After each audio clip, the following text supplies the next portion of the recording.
orang, jak boleh bunuh dengan orang, embian bunuh dengan orang. Ni kan berarti setong si tu cuaki ke orang, telok no cuka apa dia? Aro tak gena, aro salah no orang jadi berarti ning setong. Apa berarti telok kali lebih salah dia. Masa bah orang bangun aro salah dia.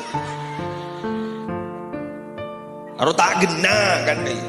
Kan setruk ni pun dia. Letak bisa balkon kerikit. Mbian ja'ar masa lebih suci ban orang lain, fala tuzakku anfusakum huwa a'lamu biman ittaqa. Mbian ja'ar masa lebih suci ban orang lain, karena kun Allah setahu siapa setakut ke Allah. Kita tidak bisa menebak hati orang, kita tidak bisa menebak lemah orang. Mun kun masalah luar, Allah tidak pernah melihat. Kenapa? Karena Allah tidak pernah melihat tubuh kita, badan kau leban sambian, tapi Allah yang dilihat adalah aten aku leban sampean. Saya rasa bisa nebak aten orang, dia tak bisa.